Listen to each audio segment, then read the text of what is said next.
Boa noite a todos, meus irmãos que estão nesse momento nos seus lares, ouvindo essa palestra através do Facebook. Que a paz do nosso amado Mestre Jesus esteja com todos vocês. Então, hoje é dia do tratamento especial para os assistidos da nossa casa espírita, mas também não impede que você que está em casa também possa nos acompanhar, que possa prevenir a obsessão. Durante essas 3 semanas nós estamos falando sobre a obsessão às quartas-feiras. E para iniciar a nossa noite, gostaria de ler aqui uma passagem do Evangelho segundo o Espiritismo. E eu abri de forma aleatória, que é o capítulo 11, Amar o seu próximo como a si mesmo. E foi nas Instruções dos Espíritos, a lei de amor. O amor resume inteiramente a doutrina de Jesus, porque é o sentimento por excelência. E os sentimentos são os instintos elevados à altura do progresso realizado. No seu ponto de partida, o homem não tem senão instintos. Mais avançado e corrompido, não tem senão sensações.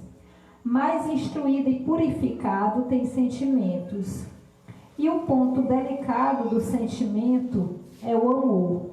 Não o amor no sentido vulgar da palavra, mas este sol interior que condensa e reúne em seu ardente foco todas as aspirações e todas as revelações sobre-humanas. A lei de amor substitui a personalidade pela fusão dos seres. Ela aniquila as misérias sociais. Feliz aquele que, ultrapassando a sua humanidade, ama com amplo amor seus irmãos em dores. Feliz aquele que ama, porque não conhece nem a angústia da alma nem a do corpo. Seus pés são leves e vive como que transportado para fora de si. Quando Jesus pronunciou esta palavra divina, amor, essa palavra fez estremecer os povos.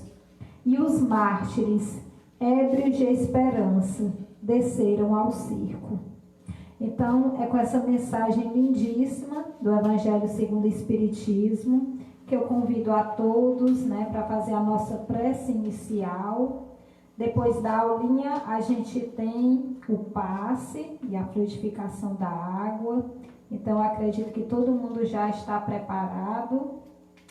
E convido a todos a fazer a nossa prece inicial. Todos os trabalhos da Casa Espírita, a gente tem a evangelioterapia, que é a cura através do Evangelho de Jesus. Nós temos a prece, sempre rogando as bênçãos do nosso amado Mestre Jesus.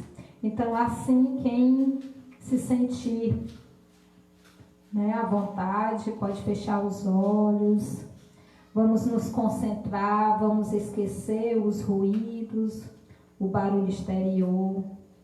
E vamos, nesse momento, mergulhar no nosso ser, procurar essa luz divina, esse amor divino que Deus colocou nos nossos corações.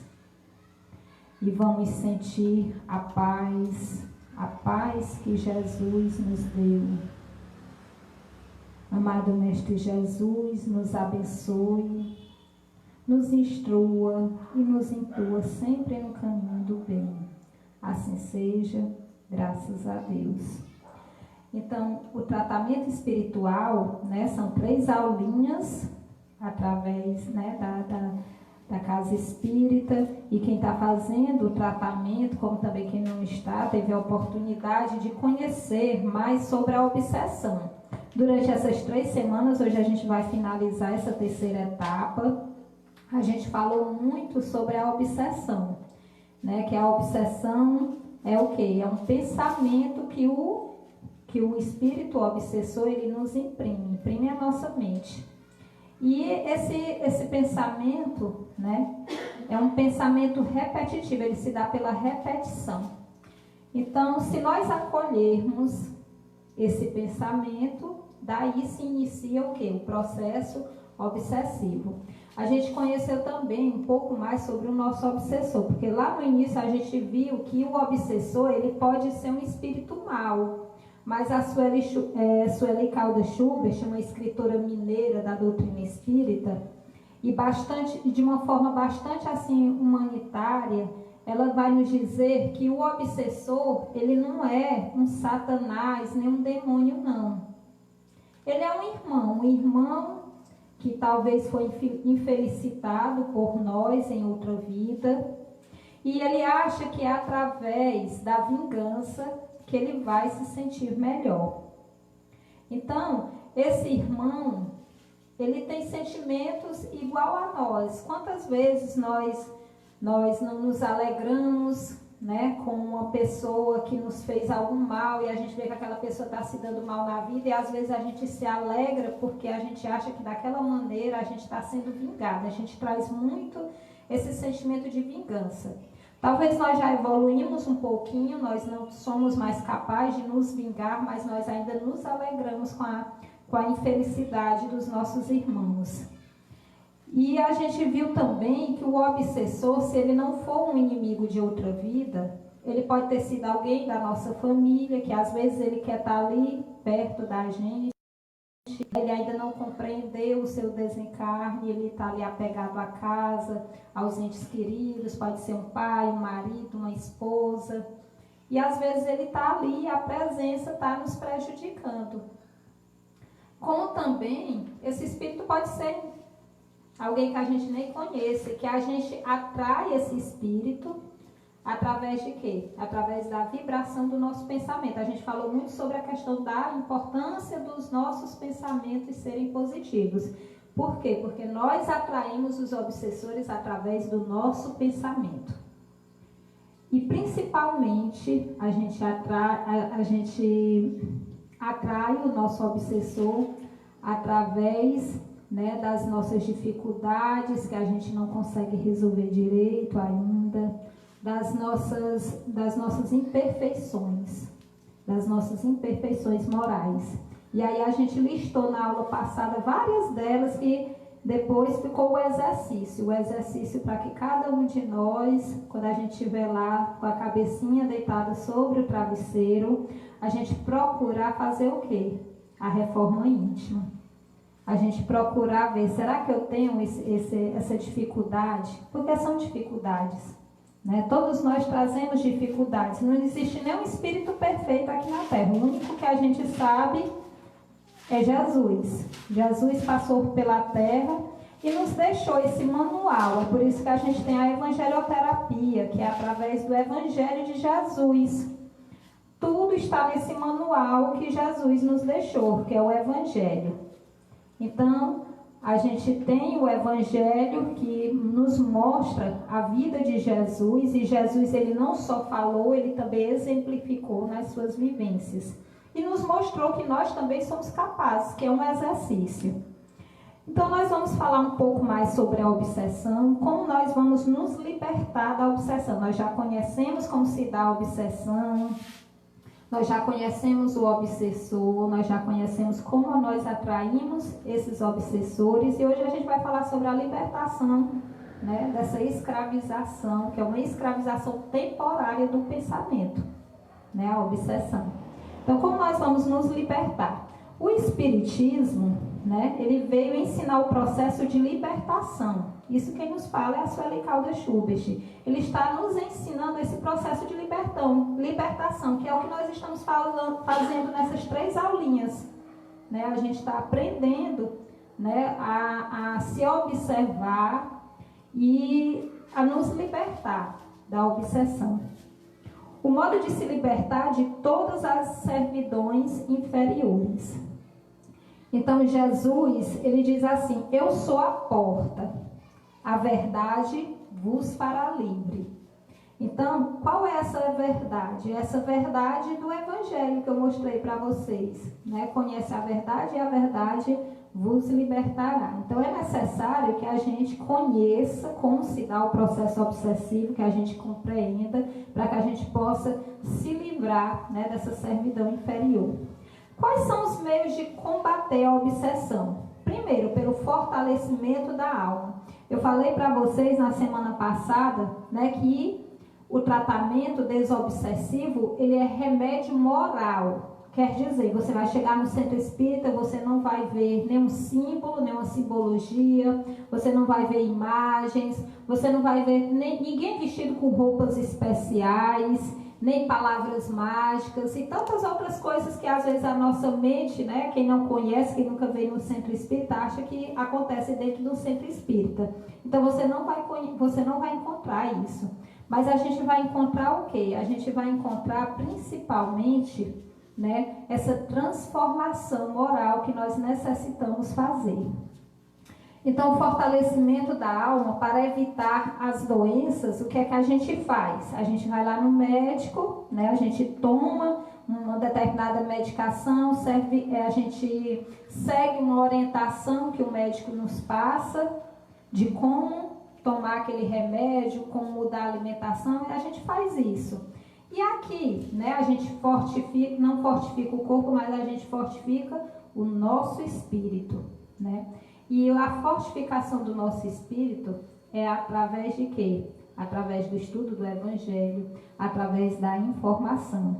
Então é misto e fortalecer a alma. Daí a necessidade do obsediado trabalhar pelo seu próprio melhoramento. É necessário que a gente faça esse esforço. É fácil? Não é. Não é fácil eu me deitar lá na minha caminha, botar a cabeça lá no meu travesseiro e eu ficar me lembrando que o meu amigo apontou o dedo na minha cara e disse assim: você é orgulhosa, você é isso, você é isso. O que é que eu faço? A primeira coisa que eu faço é me melindrar e ficar com raiva daquela pessoa que disse isso. Mas será que eu procuro me analisar? Eu tenho que analisar. Será que eu sou mesmo? E aí é dolorido, na maioria das vezes é bastante dolorido a gente se certificar que realmente nós temos essas imperfeições e que a gente precisa melhorar, que a gente precisa fazer um exercício. Ninguém vira santo nem anjo da noite para o dia. É necessário que eu faça esse exercício diário, que eu procure sempre observar onde eu tenho que me melhorar. E eu fazer esse exercício todos os dias de procurar me melhorar. O hábito da prece, por quê? Porque quando nós passamos por um processo de obsessão, na maioria das vezes a gente está ali, bem distante de Deus, distante da prece, né? Então é necessário que a gente faça as nossas preces. Precisa ser aquele rosário, né? Ou então o terço. Se você gosta, faça. Mas é aquela prece sincera, aquela prece que vem da alma, é aquela sua conversa com Deus. Então, em todos os casos de obsessão, a prece é o mais poderoso meio de que se dispõe para demover de seus propósitos maléficos o obsessor. Quem nos fala isso é o Allan Kardec no livro A Gênese. E a autoeducação. Eu já conheço os meus defeitos, foi dolorido, mas eu vou procurar o quê? Eu vou procurar me autoeducar, eu vou procurar modificar meus pensamentos, modificar minhas atitudes. Então, nossas mentes, como os nossos corações, eles devem estar sempre ocupados com o que é puro e bom, de modo que não haja lugar para o que é impuro e mal. Então, é necessário que a gente faça essa formulação do nosso pensamento. O nosso pensamento tem poder. Quando vier um pensamento negativo, às vezes as pessoas dizem assim: não, Lúcia, mas eu não consigo. Às vezes o pensamento ele é muito rápido. Quando eu vejo, eu já pensei. Realmente, o nosso pensamento, às vezes, eles nos pregam peças. Mas é importante que eu identifique. Veio um pensamento negativo, na mesma hora eu substituo aquele pensamento negativo por um pensamento positivo.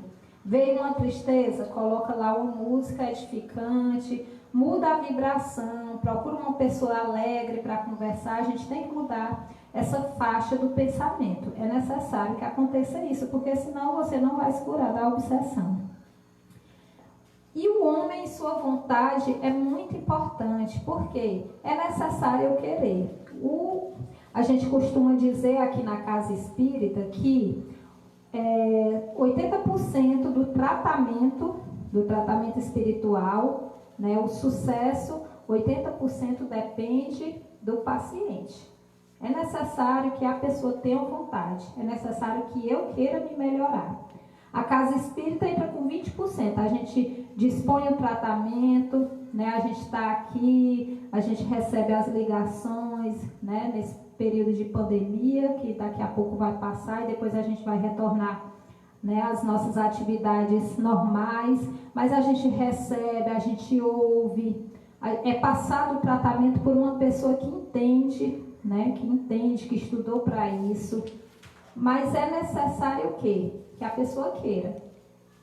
A casa espírita, ela disponibiliza o tratamento, a gente dá as aulinhas, tem o passe, tem tudo. Mas se a pessoa não quiser ficar boa, não vai adiantar. Então a gente diz que 80%, né, depende da pessoa, do querer, do homem e sua vontade. A gente tem que querer melhorar. Se eu fizer o tratamento por fazer, porque alguém me indicou, mas eu não estou achando vantagem, se eu fiz o tratamento pela metade e abandonei, porque acontece muito as pessoas abandonarem o tratamento, e às vezes quando a pessoa faz isso, é justamente o obsessor, ó, que está ali, ó, martelando na cabeça, vai, mas não, é besteira, aquilo ali tudo é besteira. E aí você já está dando novamente, né, evasão para um obsessor, está ali te obsediando. Então é necessário que a gente faça o tratamento e faça o tratamento com fé. Então, por sua vontade, pode sempre o homem sacudir o jugo dos espíritos imperfeitos. Se o constrangimento chegou ao ponto de paralisar a vontade, então a vontade de uma terceira pessoa pode substituí-la. É bastante normal a gente ver isso acontecer. Às vezes a pessoa está acamada, ela não consegue vir à casa espírita, né? Está passando por um problema de depressão muito grande, não consegue mais sair de casa. E Deus é tão misericordioso que Ele nos possibilita que uma outra pessoa, né, que também tem muita boa vontade, ela possa fazer o tratamento por essa pessoa. Então, uma pessoa pode fazer um tratamento por um filho, por um irmão, pelo marido, por uma colega? Sim, pode. Para que uma prova de amor maior do que essa? Né? E aí os bons espíritos vão fazer o quê?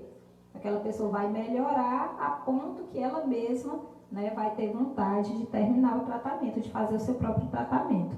Então é necessário para vocês verem que isso é um ato de caridade muito grande, né, e de amor, principalmente de Deus por nós, né, e a gente também tem que mostrar esse amor pelos nossos semelhantes. Então, como nós podemos nos livrar da obsessão? Através da reforma íntima. O que será essa reforma íntima que as pessoas tanto falam na casa espírita? A reforma íntima a gente pode comparar com o quê? Por exemplo, você vai fazer uma limpeza no seu guarda-roupa. Está lá o guarda-roupa bagunçado.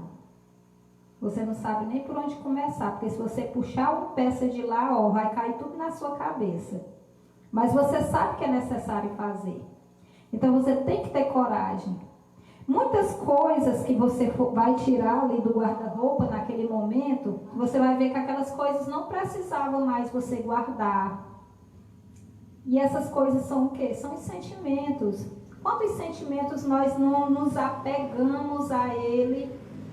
Por exemplo, o sentimento de revolta, né? A gente se apega àquela revolta, a gente se apega àquela raiva, aquele ódio de um mal que às vezes nem foi uma coisa tão grande assim que uma pessoa fez a gente lá tantos anos atrás, e a gente se apega, a gente se agarra àqueles sentimentos.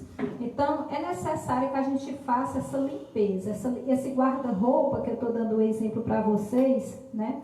É essa limpeza, né, que a gente tem que fazer nas nossas mentes. Retirar tudo que nós não necessitamos mais e substituí-las por sentimentos de amor, de fé, de caridade, né, de amizade. Nós precisamos substituí-las. Então, antes de qualquer esforço externo, se há que dispor o paciente à renovação íntima. Ela é intransferível, quer dizer, ninguém pode fazer por nós. Essa reforma íntima só eu posso fazer por mim mesmo. É igual o marido da gente, quando a gente diz assim: fulano, você tem que mudar isso, isso, isso e isso. E você fica querendo que a pessoa mude. Mas se a pessoa não estiver consciente que tiver mudar, que tem que mudar, não adianta. Então essa reforma ela é intransferível. E essa reforma não é para a gente fazer nos outros, não. É para a gente fazer em nós mesmos. Porque não vai adiantar a gente querer fazer nos outros. Então é necessário que a gente faça na gente. A gente primeiro tem que se mudar. Ao esclarecimento, a educação espiritual, a fim de que conscientizem-se das responsabilidades que eles dizem respeito, dando início ao tratamento que melhor lhe convém, partindo de dentro para fora. Então, é por isso que o nome é reforma íntima, porque é de dentro para fora. É necessário, né, que a gente se olhe para dentro de nós. E aí quando a gente se olha, a gente vai ver, né, o que é que a gente precisa mudar, o que é que a gente precisa melhorar. O que já é bom a gente continua. E o que não está tão bom, né, a gente tenta nos melhorar. Continuar com o culto do evangelho no lar. Por quê? Eu terminei meu tratamento, aí eu digo assim, pronto, terminei. Eu estou bem, estou me sentindo maravilhosamente bem. Aí eu pego o evangelho, vocês que estão fazendo tratamento em casa, vocês não sabem. Mas a pessoa, quando ela vem na casa espírita, na segunda-feira, ela ganha 0,800, o maior tesouro que um ser humano pode ter, que é o evangelho. E aí a pessoa termina o tratamento, ela pega o evangelho e joga lá dentro da gaveta. Ela abandona um hábito que ela deveria levar para o resto da vida. Então a gente deve continuar com esses bons hábitos que a gente está aprendendo aqui nessas aulinhas. Continuar com o culto do evangelho no lar, né? O que é esse culto do evangelho no lar? É uma reunião familiar, né? Onde a gente se reúne com hora marcada, dia marcado, basta uma vez por semana. E aí o que é que acontece nesse culto do evangelho no lar? A gente faz uma prece, a gente faz uma leitura do evangelho, tenta, né, compreender um pouquinho, comentar o que foi que Jesus, né, passou quis nos passar naquela passagem, coloca água para fluidificar. Só que nós não temos olhos de ver, e a espiritualidade vem nos dizer que nesse momento o que é que acontece? Toda a família ela é auxiliada, né? A água é fluidificada, os alimentos são fluidificados, né? Às vezes tem um espírito sofredor lá na nossa casa e ele também recebe o auxílio. Aquele espírito que está lá para bagunçar, ele não consegue mais entrar porque ele não consegue, né, suportar a luz do evangelho. Então é uma reunião bastante importante que nós não devemos abandonar porque acabou o tratamento. Eu estava fazendo durante o tratamento, acabou o tratamento, pronto, guarda o evangelho. Não, a gente tem que continuar com esses bons hábitos. A caridade, né, é muito importante a gente continuar ou começar com esse hábito da caridade.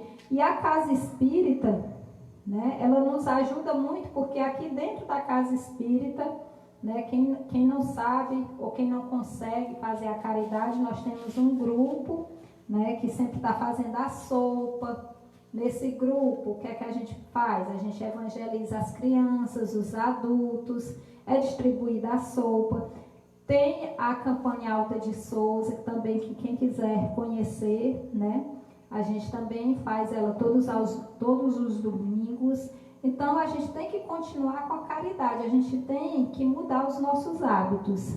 E as leituras edificantes. Procurar, né, continuar com a leitura do Evangelho. Procura um livro espírita. Baixa no celular, já que agora está difícil. Baixa no celular. A gente tem que mudar a nossa faixa do nosso pensamento. Então, a caridade, amemos-nos uns aos outros e façamos aos outros o que quereríamos que nos fizessem eles. Toda religião, toda moral se acham encerradas nestes dois preceitos. Se fossem observados nesse mundo, todos seríeis felizes. Não mais há ódios nem ressentimentos. Então, por isso que é importante, né, a gente fazer a caridade.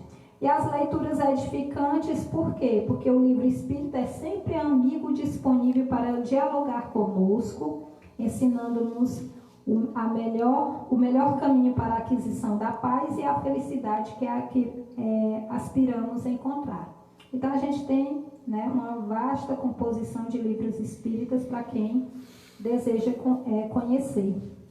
Os cursos, né? A gente está tendo agora os cursos, né, através do Zoom, Mas, se Deus quiser, no segundo semestre, quem pretende conhecer um pouco mais sobre o Espiritismo, né? Não fiquem só nas palestras.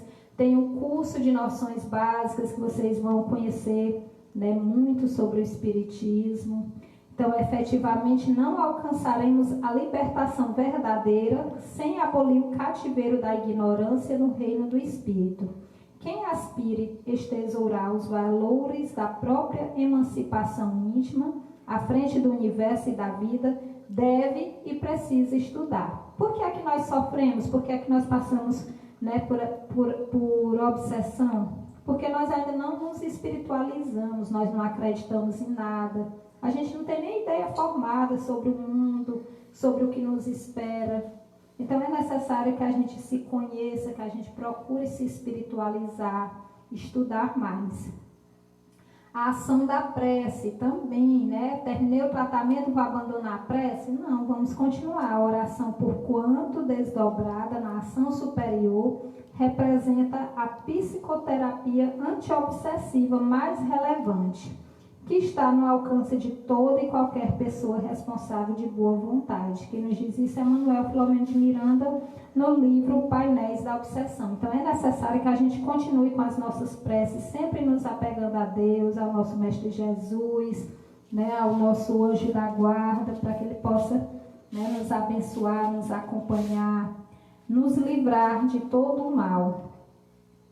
E o que você deve fazer agora? Bem, eu terminei o tratamento, assisti às 3 palestras, assisti às 3 aulinhas da quarta-feira, passei pelo passe, né, bebi água fluidificada na minha casa.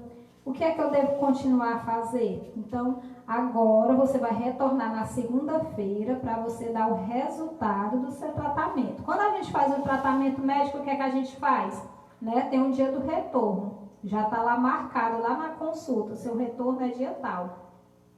E a gente retorna, né, para dizer para o médico se o tratamento serviu, se a medicação serviu, se eu estou me sentindo melhor. Então, aqui não é um tratamento do corpo, mas é um tratamento do espírito. E, às vezes, nosso corpo adoece justamente porque o nosso espírito não está bem. Então, é necessário que eu retorne na segunda-feira. Vocês vão marcar novamente com a pessoa, né, o retorno, aí para a pessoa você vai expor se melhorou, se não melhorou, porque aí a pessoa vai dizer se você necessita fazer um outro tratamento, se você recebeu alta, se você fez tudo direitinho, tá ok? Então você deve retornar à triagem para fazer a avaliação. E aí gostaria de finalizar dizendo das opções da nossa casa. Nós temos os cursos de doutrina espírita aos sábados, agora está de forma online, através do Zoom, temos os grupos, não é por causa da pandemia que a gente parou, não, a gente continua, né, fazendo o tratamento, fazendo os cursos.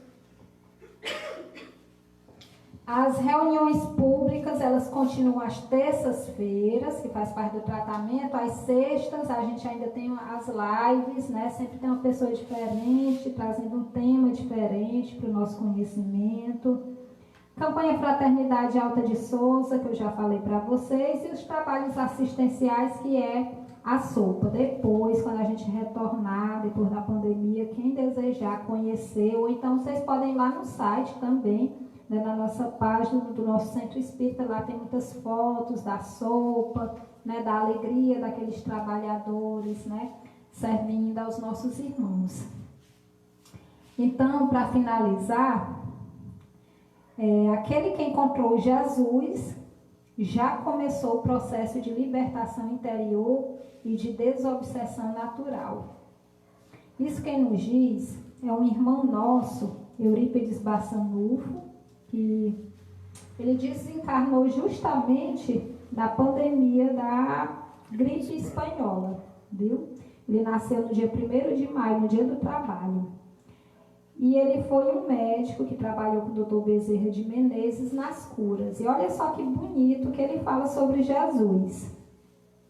Conquanto emparedado no casulo carnal, torna-se o espírito livre e pode flutuar além das vicissitudes em perfeita alegria ante a primavera eterna do mundo espiritual. de que já participa na busca do sol, que é o supremo governador da terra, nosso modelo e guia, Jesus. Então, para nós espíritas, para os espíritos que nos auxiliam, em nenhum momento eles dizem que outra pessoa é o guia e modelo da humanidade. O guia e modelo da humanidade é Jesus, é a Ele que nós seguimos. Então, assim brilhe diante dos homens a vossa luz. Quem nos diz isso é Jesus em Mateus capítulo 5, versículo 16. Então, que nós possamos deixar brilhar a nossa luz, essa luz divina que todos nós trazemos dentro de nós. Agora, nesse momento, vocês vão pegar a garrafinha de água, nós temos o passe. A gente vai dar início ao passe. Todo mundo com sua aguinha do lado, procure um lugar mais confortável, onde não tem barulho. Nos preparemos para o momento do passe e fluidificação das águas. Coloque um recipiente com água limpa para ser fluidificada. Irmãos, não importa aonde você está, quais as dificuldades que está enfrentando, Jesus está sempre pronto para vir em nosso socorro. Coloque-se de maneira confortável, que lhe facilite a concentração e a receptividade. Respire lenta e tranquilamente. Inspire, expire. Inspire, expire. Encha seus pulmões de ar e solte bem devagar.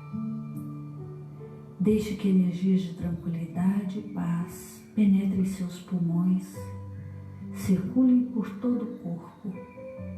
Sua alma, em harmonia com o corpo, se sente tranquila e em paz. Mentalizemos a passagem de Jesus. Dia claro, os raios dourados do sol iluminam a paisagem alegre de Cafarnaum. Casario branco, trepadeiras multicoloridas e pássaros saltitantes enchem a paisagem de otimismo.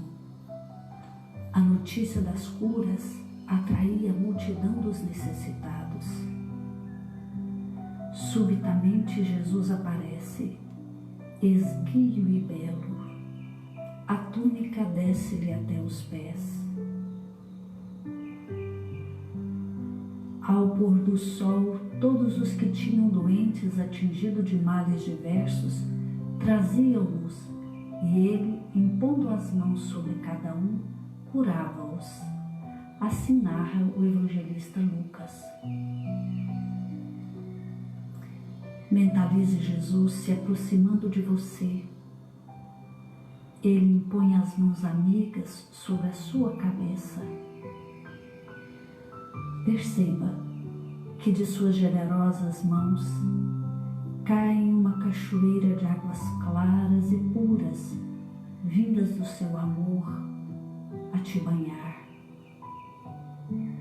Derramam-se em sua cabeça, descem pelos ombros, banham todo o seu ser, te trazendo paz, serenidade, equilíbrio.